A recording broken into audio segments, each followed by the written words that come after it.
আসসালামু আলাইকুম রহমতুল্লাহ। সবাইকে চলে আসলাম আজকে আমার লাল সুন্দরী ও কালনের মুরগির বাচ্চাগুলোর 23তম দিনের আপডেট নিয়ে। আলহামদুলিল্লাহ, আপনারা দেখতে পাচ্ছেন যে আমার সবগুলো মুরগি এখানে খাবার খাচ্ছে। তো আমি আমার সবগুলো মুরগির বাচ্চাকে ছেড়ে দিয়েছি, কিন্তু আমি আবার কিছুদিন পরে ওদেরকে আটকিয়ে ফেলবো। তো এই যে দেখেন আমার কালনের মুরগির বাচ্চাগুলো, মাশাআল্লাহ দেখেন সবাই কি সুন্দর সুস্থ আছে। আর দেখেন ওরা কি সুন্দর করে খাবারগুলো খাইতেছে। তো মুরগির বাচ্চা একেবারে ছেড়ে দিবেন না কখনোই। যখন নতুন করে খাঁচা থেকে বের করে মুরগির বাচ্চা ছাড়বেন, প্রথমে যেদিন প্রথম ছাড়বেন সেদিন আপনারা 1 থেকে দেড় ঘন্টা পর্যন্ত ওদেরকে ছেড়ে রাখবেন। তারপরে আবার খাবারের লোভ দেখিয়ে খাঁচায় আটকে ফেলবেন। তো তারপরের দিন আবার 2 ঘন্টা রাখবেন, তারপরের দিন 3 ঘন্টা, এভাবে করে আস্তে আস্তে প্রত্যেক দিন আধা ঘন্টা থেকে 1 ঘন্টা সময় বাড়াবেন। একবারে যদি ছেড়ে দেন আপনার মুরগির বাচ্চা ঠান্ডা লেগে একবার অবস্থা খারাপ হয়ে যাবে।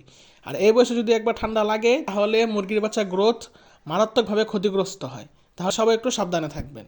আর যেহেতু এখন শীতকাল আর ফেব্রুয়ারি মাস, রাত্রে শীত আর দিনের বেলায় গরম, তো সব মিলে মানুষের অবস্থা খারাপ আর পশু পাখির অবস্থা তো আরও খারাপ। অনেক জায়গায় মুরগি মনে একবারে সাফ হয়ে গেছে।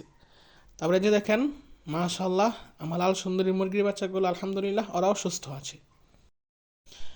আর আজকে আপনাদেরকে আরেকটা আপডেট দেখাবো। এই যে দেখেন আমি আমার আরেকটা মুরগিকে উমে বসিয়েছি। তো দেখেন মুরগিটা কেমন করে রয়েছে, একবারে বুড়া মানুষের মতন।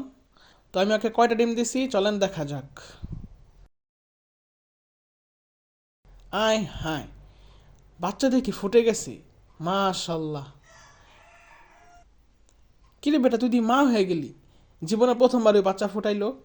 তো আগামীকালকে বাচ্চা ফোটার কথা, ঠিক আছে, তো আমি সময় পাই না এতদিন, তাই ভিডিও করতে পারিনি। তো আমি ভাবতাছি কি, তা যেহেতু আগামীকালকে বাচ্চা ফুটবে তাও আজকে আপডেটটা দিয়ে দিই। হ্যাঁ হ্যাঁ, দিয়ে একটা বাচ্চাই ফুটে গেছে। আর দেখেন ওর মা কেমন স্ট্যাচু হয়ে রয়েছে। তো বাচ্চাটা আগামীকালকে ফোটার কথা ছিল, আজকে ফুটে গেছে। যাই হোক, ভাগ্যে এটাই লেখা ছিল, ওর আজকে ফোটার কথা ছিল, তো আজকে ওই ফুটে গেছে।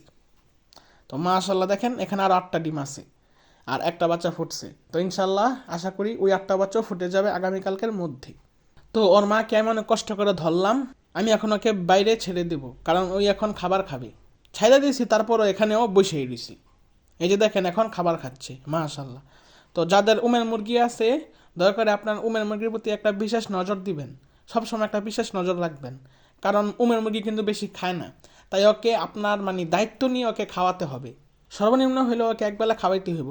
আমিও একবেলাই খাওয়াই, কারণ ওরা একবেলা বেশি খাইতে চায় না। আর উমের মুরগি যদি আপনি এরকম যদি খাবার পানি না খাওয়ান, তাহলে দেখবেন ওই ডিমের মধ্যেই টয়লেট করে দিছে। আর যদি ডিমের মধ্যে টয়লেট করে দেয় তাহলে একবারে মানে ডিম পায়খানা দিয়ে একবারে মাইখা মুইখা যায়। তো এর একটু সাবধানে থাকবেন, আর এর একটু খেয়াল রাখবেন। প্রত্যেক দিন আপনার উমের মুরগিকে খাবার পানি সব কিছু দিবেন।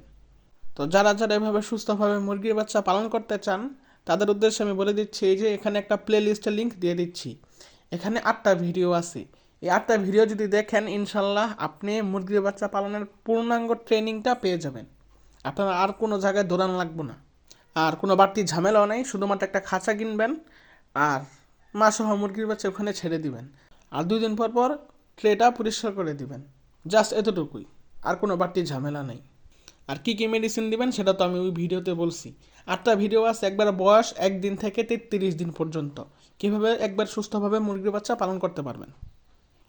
তো আলহামদুলিল্লাহ, আল্লাহ তাআলার অশেষ রহমতে ওরা সবাই সুস্থ আছে। তো আজকে আর দেখানোর মতো কিছু নাই। তো সবাই কুরআন এবং সুন্নাহ অনুযায়ী জীবনযাপন পরিচালনা করবেন। তো আজকের মতো এখানে ভিডিওটা শেষ করছি। আসসালামু আলাইকুম।